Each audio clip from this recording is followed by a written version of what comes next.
Thanks, everyone. I know you've seen me all day up here, so it's kind of fun to get to chat with you and tell you a little bit of my story, and you'll get to meet my awesome family, too. So, as you've heard today, and as Alex just said, I've worked for Texas Right to Life since 2014, and as I was getting ready for this talk tonight, I was reflecting on that time when I was being interviewed to work for Texas Right to Life, and a memory came to mind, and it was this one day I was at Texas Right to Life headquarters, and I was sitting down with Jim and Elizabeth Graham, and they're the president and director of Texas Right to Life, and they asked me, what's your pro-life story? How'd you come to be pro-life? And so I shared the story of my mom and my sisters with them, which you'll hear in just a few minutes from these three women themselves.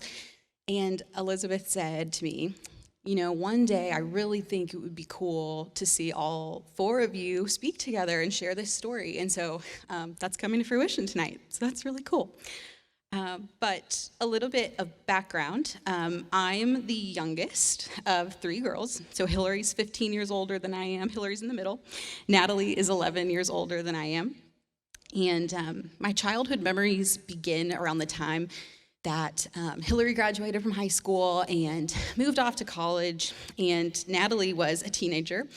And, I was four-ish, five-ish, and I just thought Natalie was the coolest because she was a teenager and had all her cool friends would come over, and I would follow her around the house, and I would say, hey guys, and want to play with them. And Natalie wanted nothing to do with me, and she would close the door in my face, but it didn't matter because I loved her. But her friends would say, can't we play with her? She's so cute. Look, wasn't I cute? I was so cute. Thank you. And Natalie said, no, we're not playing with her. But it didn't matter. I adored her. She was my big sister. And I told everyone at our small Catholic school in our hometown. It was kindergarten through 12th grade, so everyone knew each other. And I would go to school and say, my sister's Natalie. Do you know my sister's Natalie? So I told everyone. So background's great, but where does our pro-life story begin? How does it start? It starts in kind of an unlikely place, actually. It starts with O.J. Simpson. Yeah. I realize there's kind of a generational split in the room. So for those of you who don't know, O.J. Simpson is a Heisman Trophy winner and a former pro football player who's really, really famous in the 80s and 90s. But he's most notoriously known for being on trial for the murder of his ex-wife.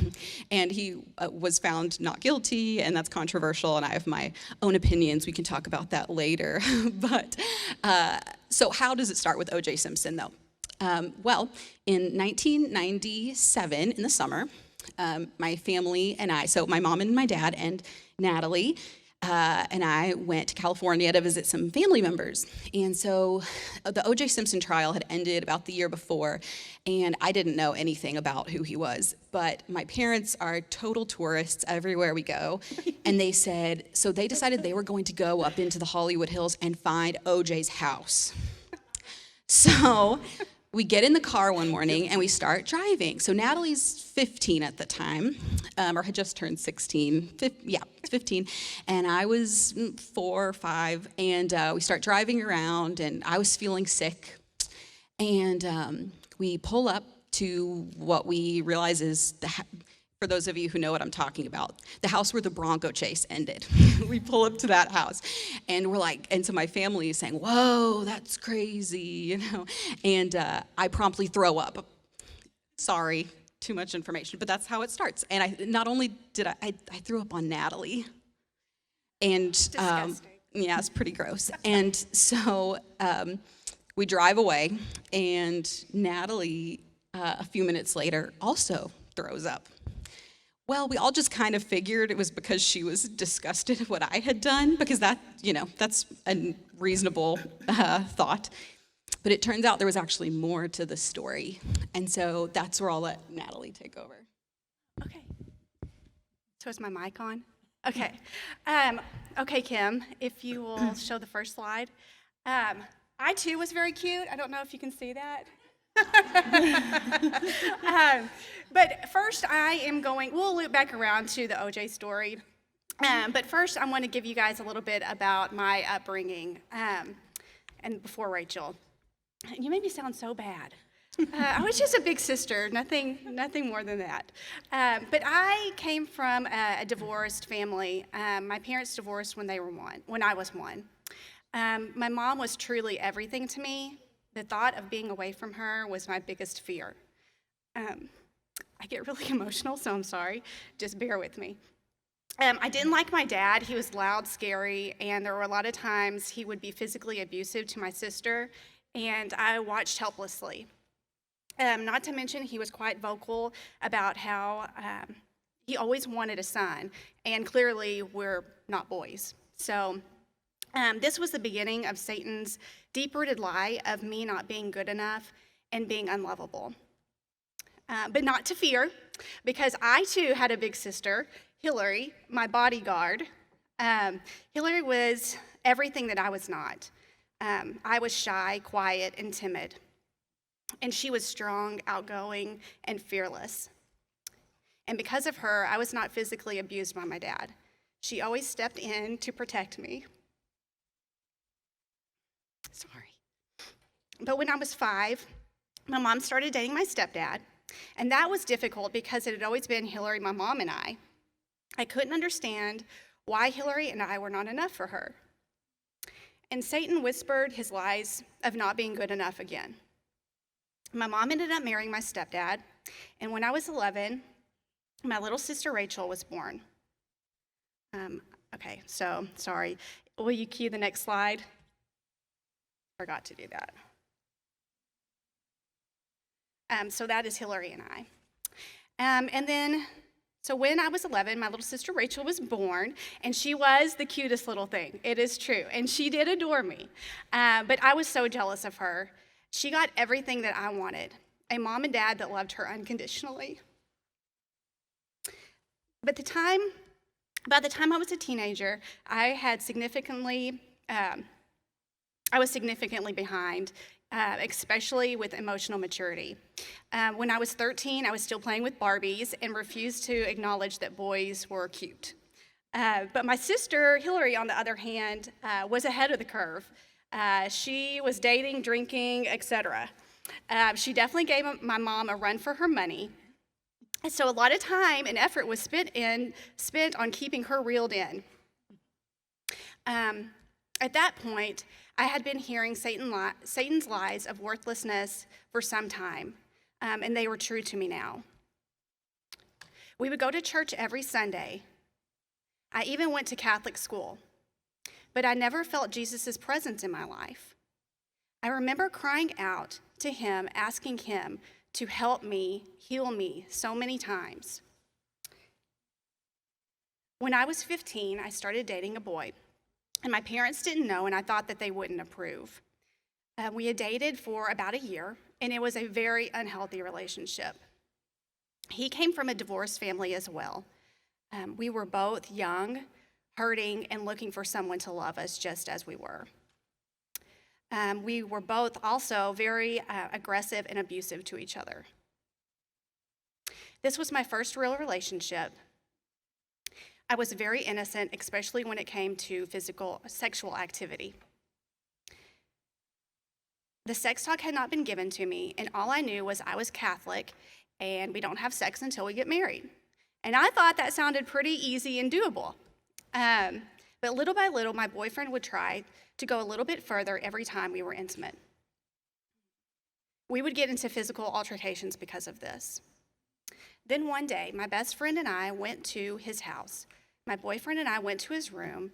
He shut the door, and things progressed as usual. But that day was different.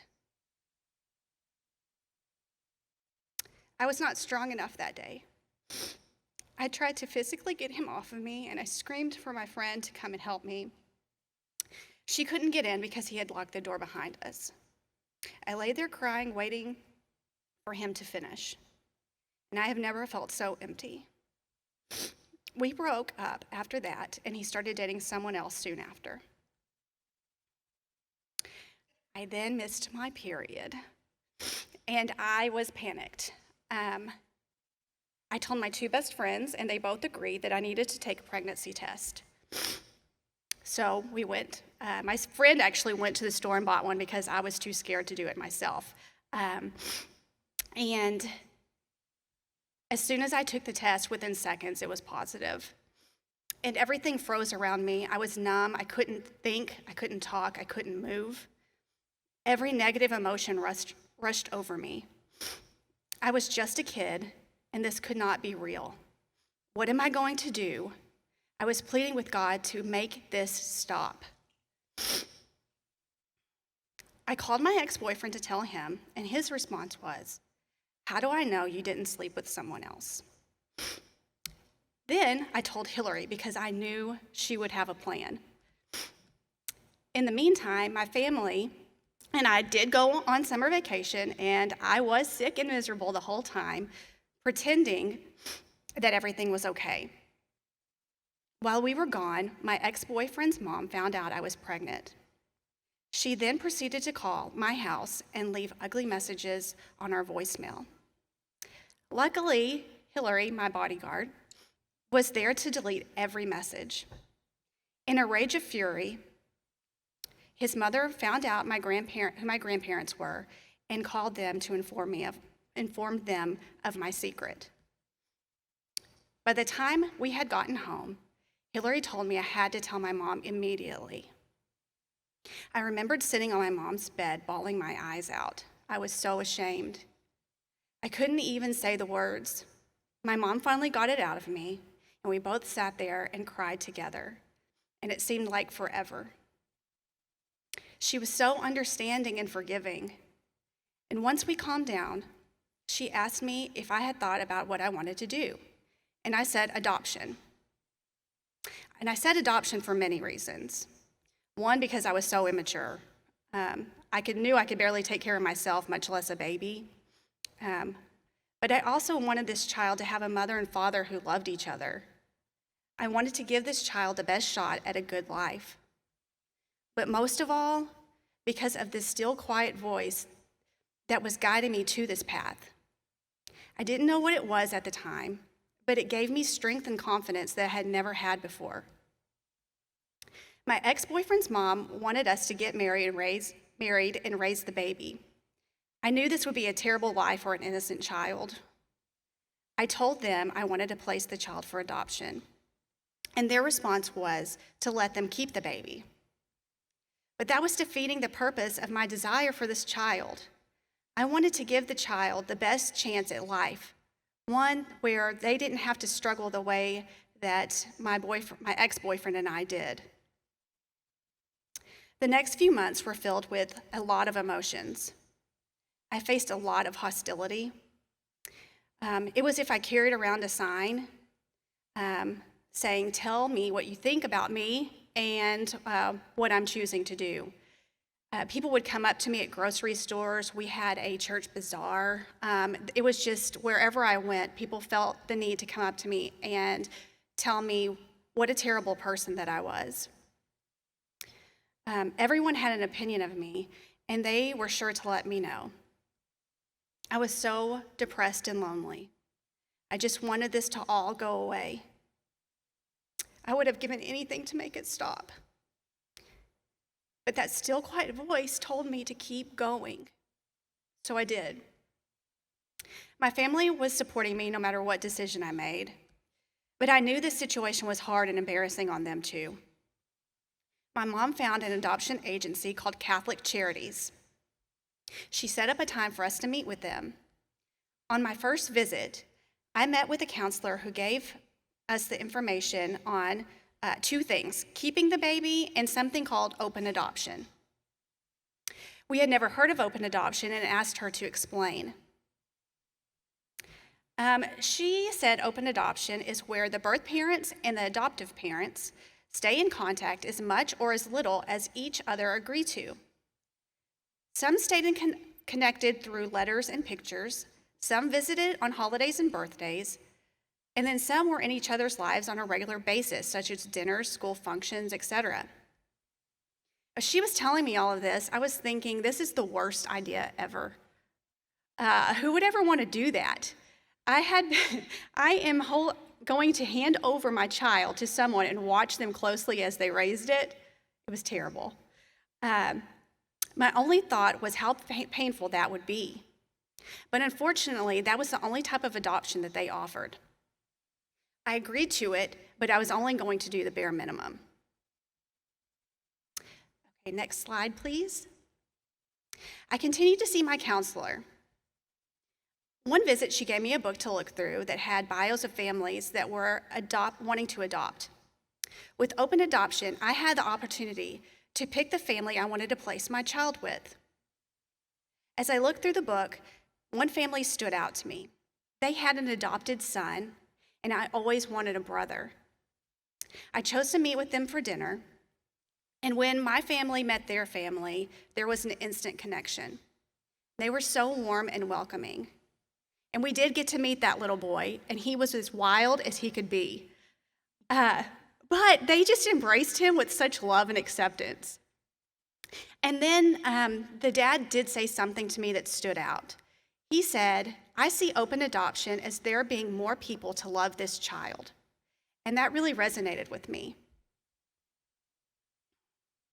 As the days went on, it never got easier. My ex-boyfriend, the birth father, fought me on placing the child for adoption. He did end up meeting the adoptive family and agreed to sign over his rights. A few weeks later, I went into labor. Next slide, please. On March 19th, I delivered a healthy baby girl. She was beautiful and had tons of hair.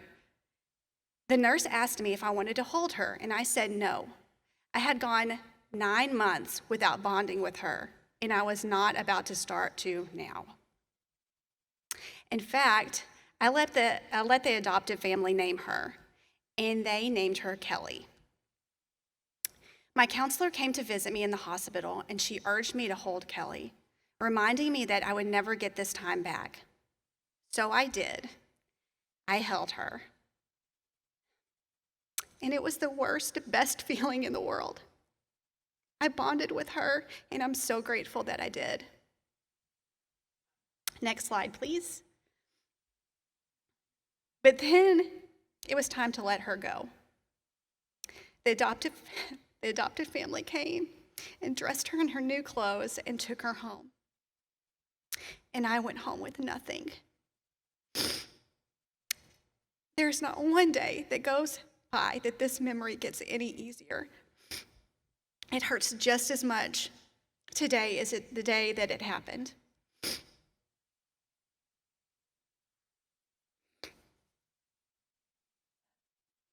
It was and always will be the most difficult thing I have ever done and will ever do.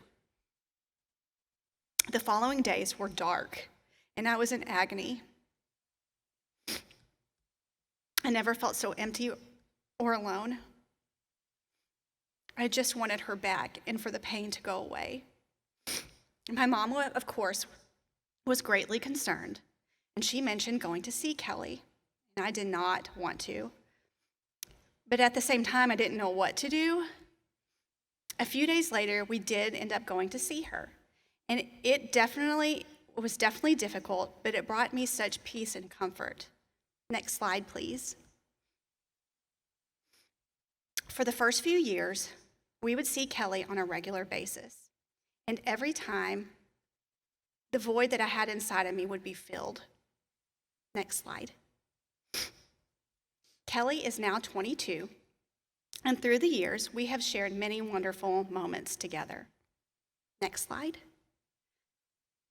We've shared game nights, birthdays, Christmas parties, graduations, her baptism, and my favorite, she was the flower girl in my wedding. Next slide. Don't get me wrong, our relationship never stops being a challenge. It is ever changing and evolving. Next slide. But at the end of the day, Kelly is one of my biggest blessings. During that life-altering time, God blessed me with the gift of adversity and truly saved my life. He showed me what it was like to have a father that loved me unconditionally. He drew near to me in my greatest time of need and has never let me go. And for that, I am forever grateful. Thank you. So,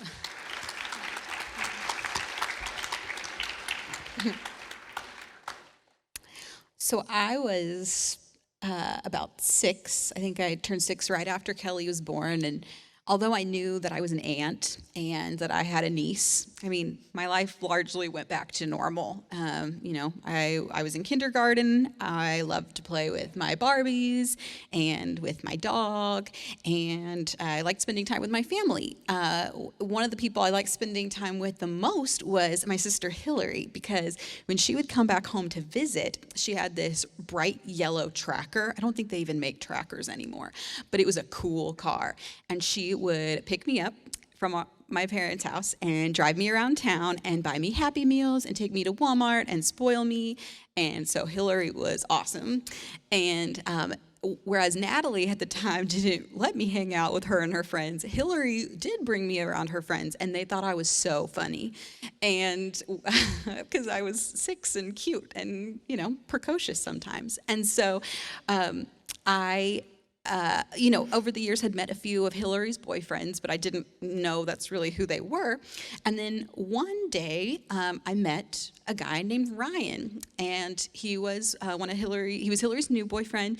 And I will remember this because I don't think I'd ever seen a boy with an earring before. And so that was new and different.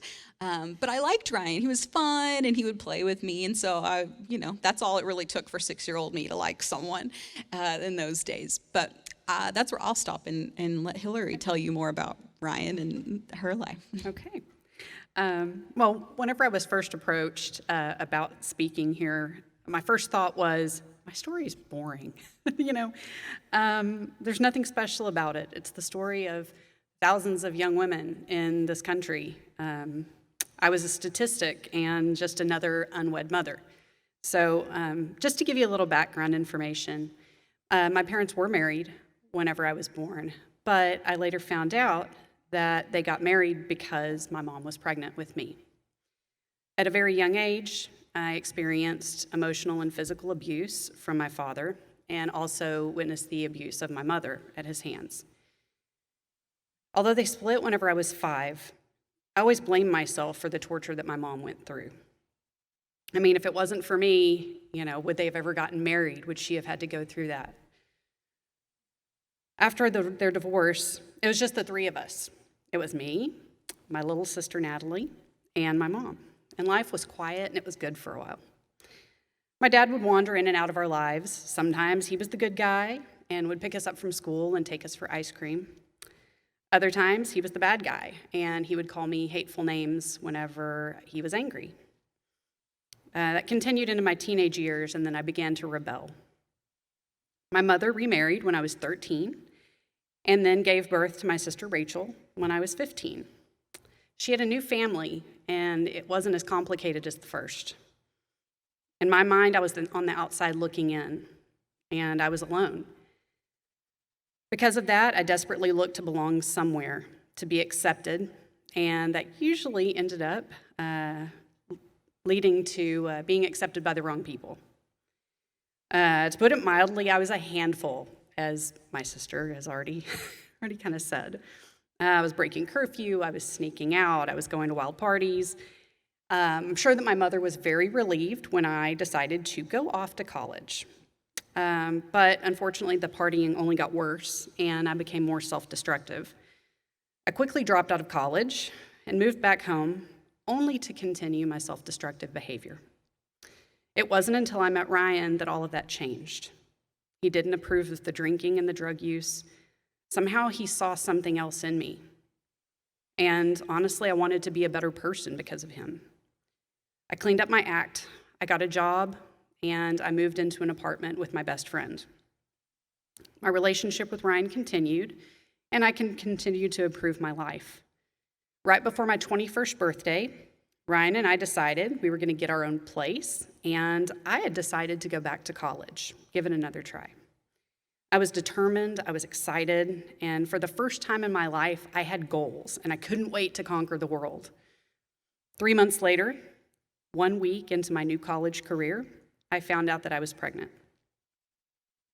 Sitting there, staring down at the pregnancy test, the first thought that entered my head was abortion. I was scared, I was ashamed, and after the initial shock wore off, I broke down and cried because I knew in my heart I could never go through with that. I also knew that I wasn't strong enough to do what my sister had done just a year earlier. I knew that I was going to have this baby and raise it as best I knew how. My life is over, I thought. This is it.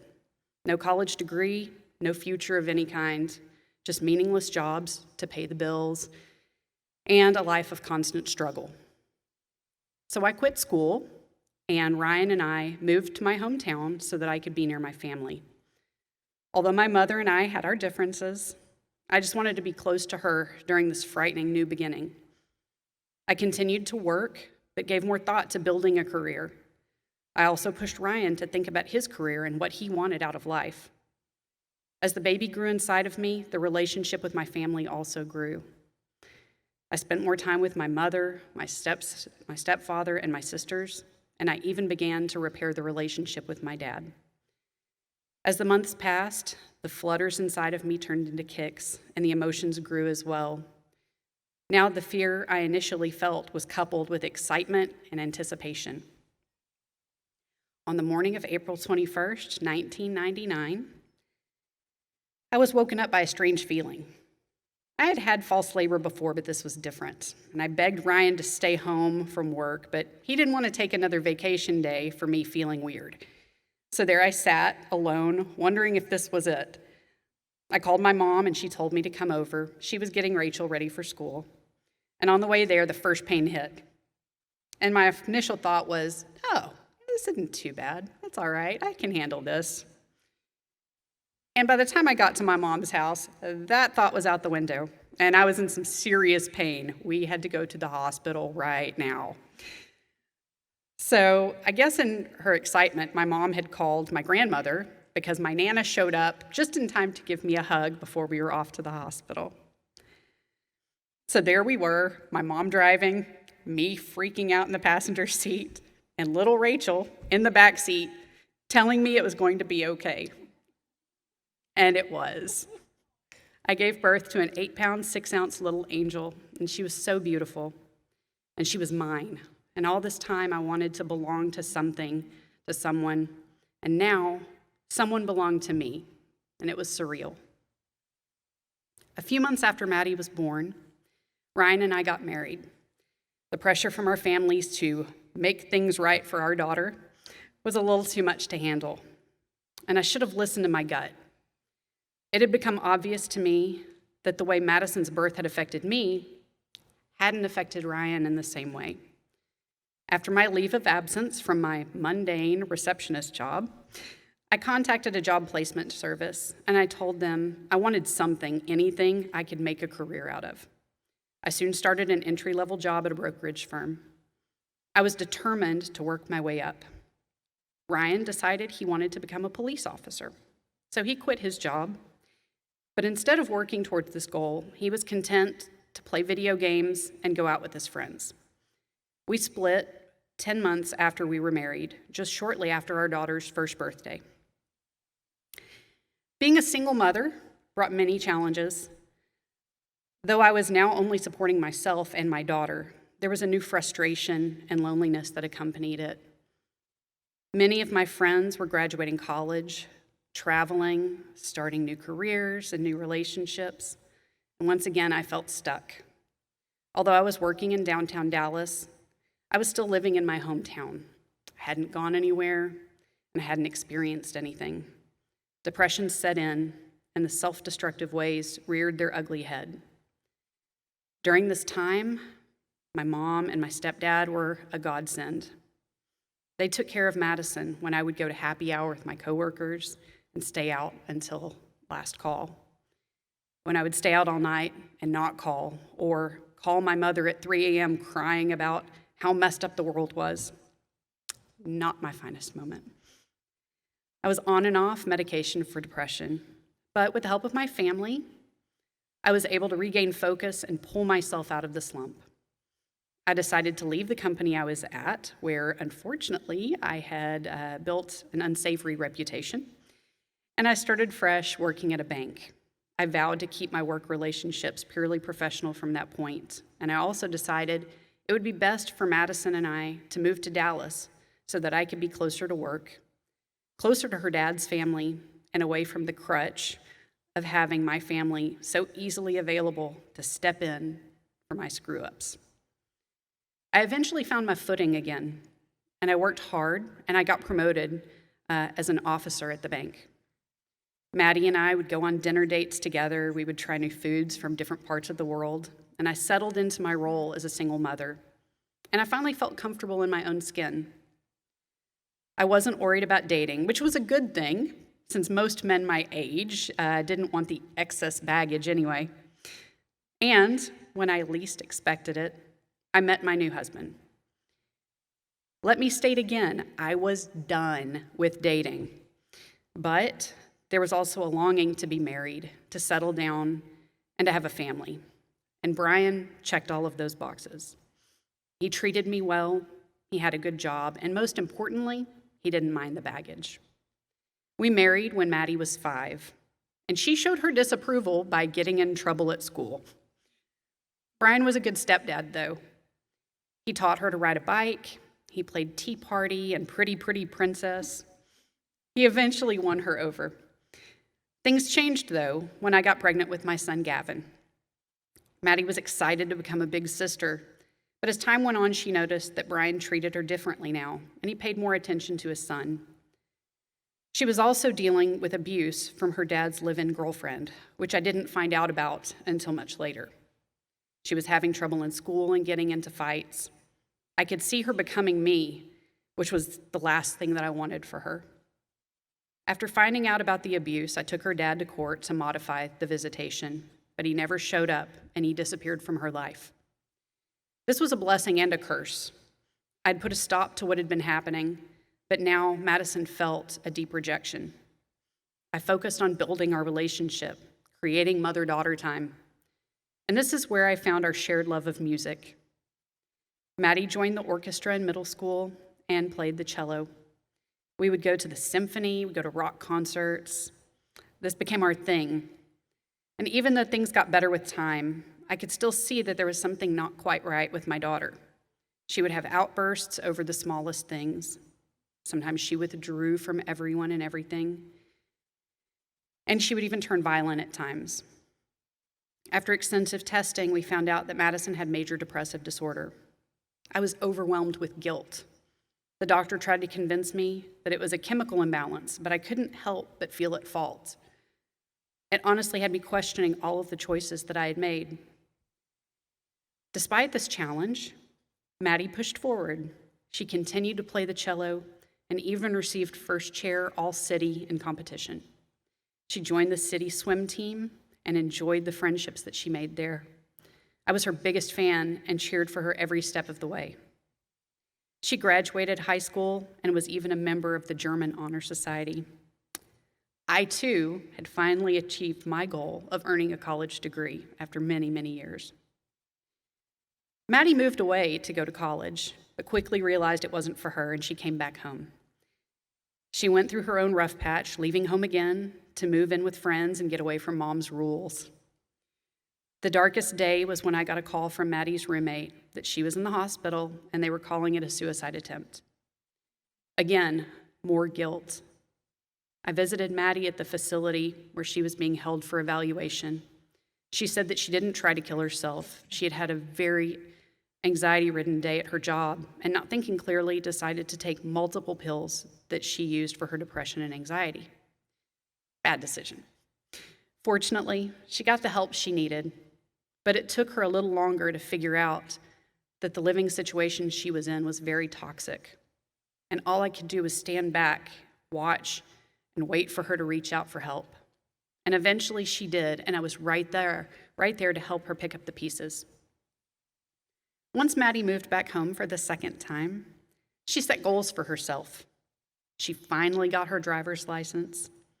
She wanted to focus on doing something that she loves, so she went to cosmetology school, and she recently graduated in aesthetics. She continues to try to find herself and her place in the world. She has good days and bad days, and we all do, but she pushes forward. We still share our love of music, and prior to the pandemic, I was able to help her mark some things off of her bucket list. We saw Fleetwood Mac and Paul McCartney. So I'm trying to raise her right. Now that she's almost 22, I recently had a conversation with her, more of a confession of sorts.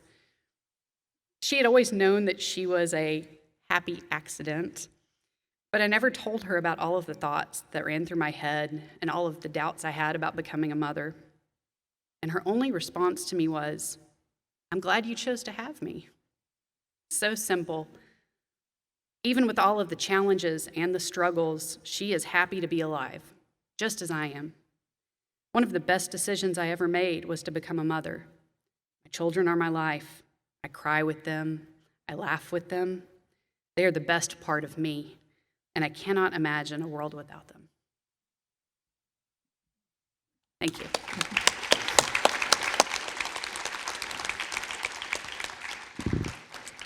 So Maddie is the little sister that I never had, and in those times when she stayed at our house when Hilary was out or late at work or doing her thing in Dallas, we fought like siblings. Let me tell you, it was rough for a while, but we get along fine now, especially when we're geeking out about Harry Potter together. That is something we really like to do.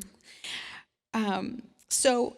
As I was 7 when Maddie was born, and as the years went on, I got older. My mom became the pro-life coordinator at our church, and I would end up helping her with pro-life projects. Even before I knew what abortion was, I remember helping her pass out baby banks to collect money for local pregnancy centers. And when I was old enough, I remember her telling me what abortion was, and I promptly went to school and told all my friends. I'm sure their parents were mad at me, but I was so horrified that anyone could do this, and I was so proud that my mom took on this leadership role to teach people about abortion and to help people choose life and save babies. That was awesome. And so the older I got, the more passionate I became, the more I learned.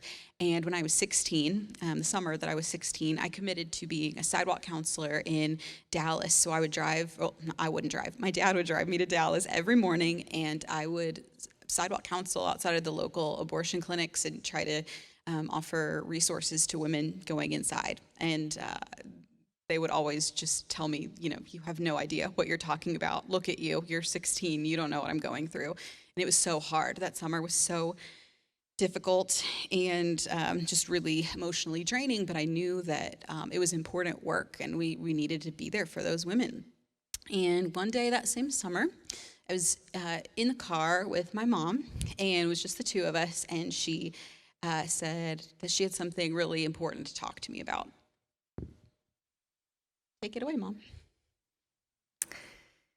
Well, I don't know how I'm going to follow these two because that was really awesome stories. I mean, most of it I remember. There's a couple of things that I don't, but there's always a good story. Have you ever thought about the decisions that you make? Every decision has a consequence. And by the way, I'm old-fashioned, as you can tell. They used all the modern technology, but I had to do the paper things. You can tell how old I am here, but anyway, so I apologize. Anyway, every decision that you make has a consequence. Many are routine, like waking up, whether you're going to wake up in the morning, get out of bed in the morning or not. There's a consequence. If you don't, that means you're probably not going to go to work or school or whatever. So a lot of those are very routine, but then there are others that are, that you have to live with your entire life. So that's my story. That's where my story kind of starts. I'll give you a little bit about my background. And I'm not used to using paper. I usually just do my talk. I've talked many times, just me. And so I just talk. So it was really better that I put it down on paper. So I grew up in a traditional Catholic family. Mom and Dad were Catholic. We went to Mass every Sunday, graduated from Catholic high school, felt I was really strong in my faith. Beginning of my senior year, it's funny how tying all these things that we're all saying together, though, just coming off my script, how feeling the need to, isn't this terrible? I'm going off my script. Feeling the need to be wanted and needed, and that someone, that you are loved, and hearing some of things that I had maybe never knew before, that you think you try to do the best thing for your children, and you just do the best you can.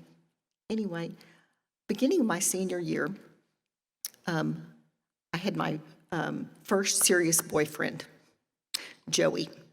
Now, my parents, we were kind of old-fashioned kind of family. We didn't demonstrate our feelings to one another. There was not a lot of hugs in my family. And there's 5 kids in my family. I was one of 5. Back then, you didn't say "I love you."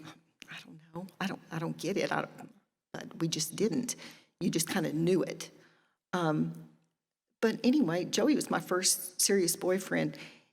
He was charming, fun-loving, everybody's friend, but controlling. He was the first person who told me that he loved me, that I remembered. That was a lot. It meant a lot to me. I wanted to really believe it, of course. Although he pressured me for sex, I was, again, saving myself for marriage. In the spring of my senior year, we had a senior retreat. I basically just rededicated myself to God at that time. But be mindful, because Satan is always working diligently to undermine God and his plan for us, his love for us. The following weekend, I succumbed to the pressure and engaged in sex for the first time with Joey. After that, he became more controlling and verbally and physically abusive. Now you would think, okay, break up with him. Well, I did. We had a lot of mutual friends, and that caused a lot of friction, meaning that a lot of us would side with him. How could they, he was charming. He was the great guy. Everybody loved him. Anyway, we break up, then we get right back together again. But I started college nearby in the fall. And in December, late December, I found out that I was pregnant, or I was pretty close. There wasn't pregnancy tests you could just go by at that time. But I was pretty sure I was pregnant. I just turned 18. I had no one to confide in, no family or friends that I felt close enough to. When I told Joey that I thought I was pregnant, pretty sure, he asked if I wanted an abortion. Just asked. And without hesitation, I said yes. No pressure from him, just yes. I avoided any thoughts of changing my mind. I put invisible blinders on. I put invisible plugs in my ears, and I just hid from God and from my conscience. My abortion was on a Friday evening, January 24th, 1975. It'll be 46 years ago tomorrow.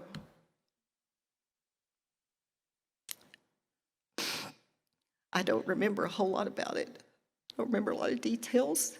But what I do remember is on the way home feeling so empty and so sorrowful for what I had just done. How could I have done that?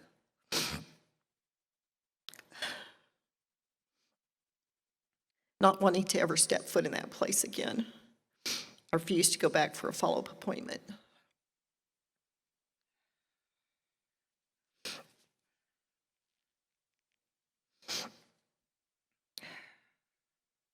After a long period of time, I finally got the courage to go to confession, Catholic,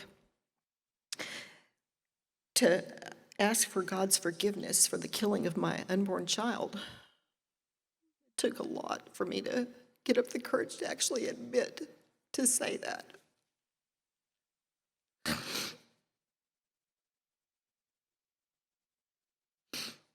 Priest, gave me absolution and said that God had forgiven me. A couple of years down the road, I didn't feel still quite so forgiven. So I felt like I needed to go back. One more time, I told the priest that I had gone to confession before and I'd confessed this sin. And he said, you don't need to confess it again. God has forgiven you. If you really if you were serious about it, God's forgiven you. You just probably haven't forgiven yourself. I found that to be so very true.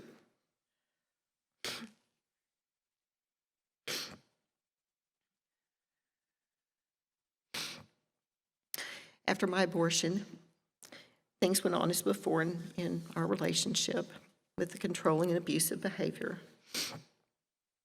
And I endured it, I think, subconsciously because I felt like I deserved it. 2 years after my abortion, I was pregnant again. But this time, Joey and I married. My little Hilary was born. And although the abuse continued, my Natalie was born 4 years later.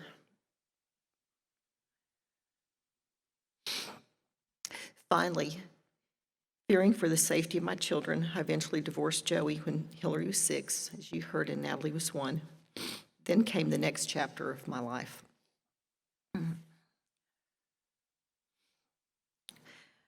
A few years later, I met Tim. He was also divorced but had no children. He was great with the girls. And so when we finally decided to marry after 3 years together, the topic of having more children, of course, arose. I knew he'd be a great dad. But since my girls were 9 and 13 at that time, I was really conflicted about having more children. When Tim and I talked, he was very gracious, which made it worse. He said it'd be like starting all over again. He understood, you've got your girls, you've got your family. I won't pressure you. I understand. Well, we married in November of 1990. Hilary was in 8th grade. Natalie was in 4th.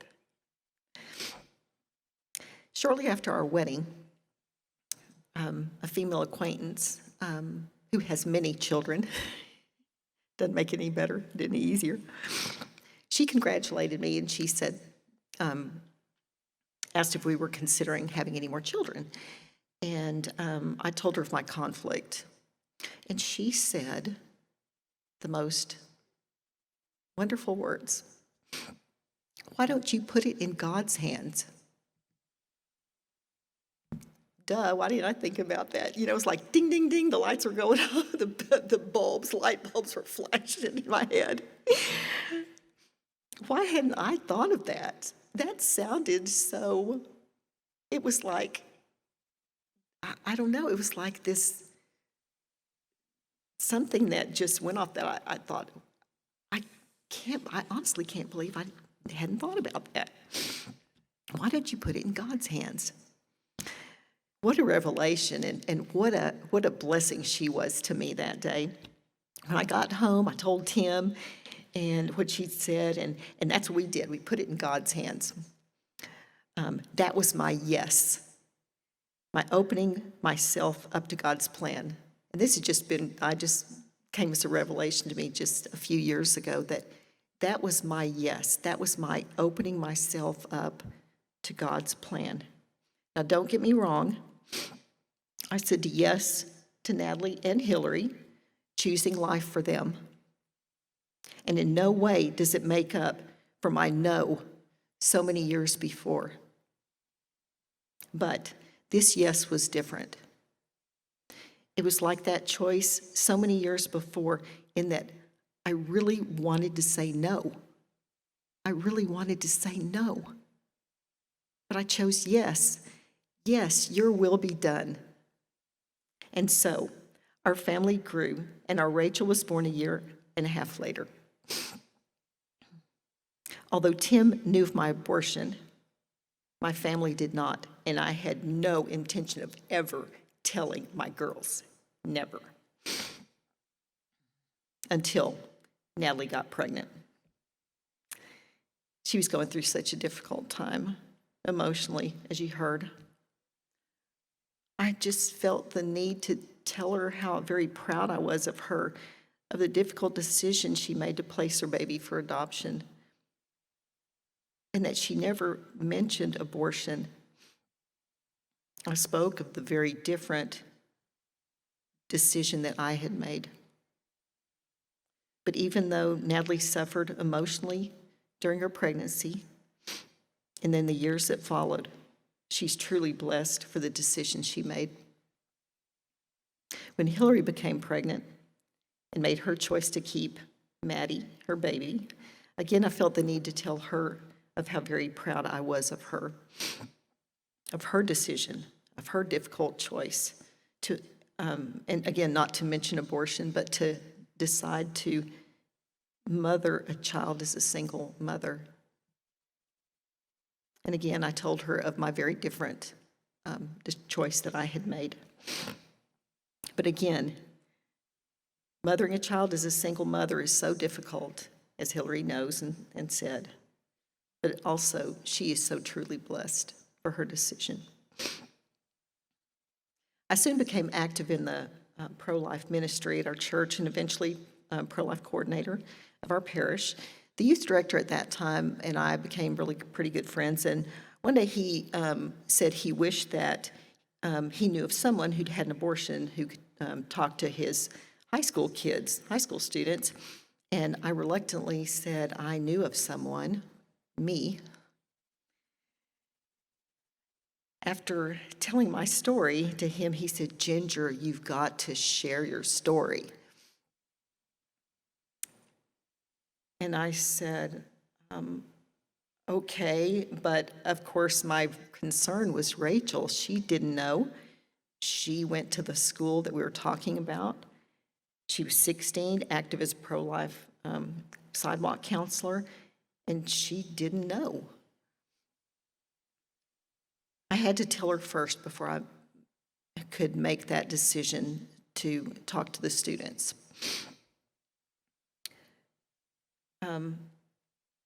As you heard, she was pro-life, a sidewalk counselor. And one day she and I had gone to pray at an abortion center, and I thought, this is the perfect time. It's just the two of us on our way home. And I broke the news to her at that time. It was so difficult to tell her, partly because she was not in the same situation as her sisters. When I told them, she didn't know of the fear, the inner turmoil, the embarrassment, all those emotions of being pregnant and unmarried and just not knowing what to do, and just that helplessness and wishing it would all go away. But God had already been making plans. Rachel continued to become stronger and more knowledgeable regarding pro-life issues. She got a college scholarship from Texas Right to Life and now works for this wonderful, wonderful organization, and we are so proud of her. On a side note, Joey has grown over the years. We still live in the same town. He's,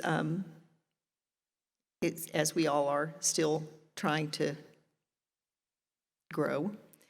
A few years ago, I felt the need, it had just come over me, the need to apologize to him for taking a child from him, because I was the one who made the decision. He just asked. I made the decision. I was the one that said yes. And he said, "Ginger, I never felt so sorry for anybody in all my life." He said, "You cried all the way home." I'd forgotten that until he told me. And I will make a side note, too, that he was, Natalie and Hilary have talked about his abusive nature back then. Tim was such a good guy. He went and told Natalie and Hilary's dad, that Natalie was pregnant because she was so scared to do that. And Tim told Natalie's dad that she was pregnant for both of us because it was such a hard thing to do. Thank you, Tim, for doing that. You're a good guy. This time of the year, in January especially, is always very sad for me. I still struggle with my sin of so long ago. But God is good, and He's gracious, and He's merciful, and He's faithful. He works through our sufferings. And because of that, my sweet yeses and I have been able to share our stories and our message with you today. And we thank you so much for listening and for being here. Thank you.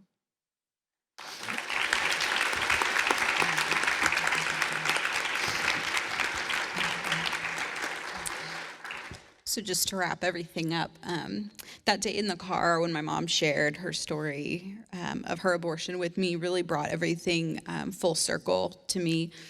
I realized that these three women who I love most in the world, this wasn't right away I realized this, but over time I realized that, wow, they each experienced an unplanned pregnancy and they each chose something different. And their experiences, although I experienced them or knew about them, in a secondhand way, it really solidified my call from God, I feel, to do this work and to help women so that they don't feel like my mom did, like abortion is the option that they have to choose. And so now you've met three women who've had unplanned pregnancies, and each one chose one of the three options that our world says are available to women who experience this. And you can see that although parenting and adoption have their many struggles and sufferings of their own, they bring life, literally, and they bring hope and blessing, whereas the abortion decision only brings death, literally. As I was preparing for this talk over the past month or so, as I would pray and think about what I wanted to say, and I'd read through scripture, there were two verses that kept sticking out to me and I kept coming back to, and they have some similarities. One is from the Old Testament, one is from the New Testament. In Isaiah chapter 43, verse 19, it says, "See, I am doing something new. Do you not perceive it? In the desert, I make a way. In the wasteland, rivers." Revelation 21:5 says, "The one who sat on the throne said, 'Behold, I make all things new.'" In the newness of both verses, the restoration really stuck out to me when I think about my family, because the two verses that I just read also reveal the mercy of God and the redemption that He has for us if we turn to Him in humility. And my mom's no, her choice to abort, literally brought death. But her humility and her repentance from her abortion also brought about her yeses and brought about life. And my mom's yes made life new again, and it led to God doing a new thing in my sister's lives, because she had said yes to their lives. They were able to say yes in their ways too, and it made things new. These yeses brought blessing, and they prove that through God, all things are redeemed and are made new. Thank you.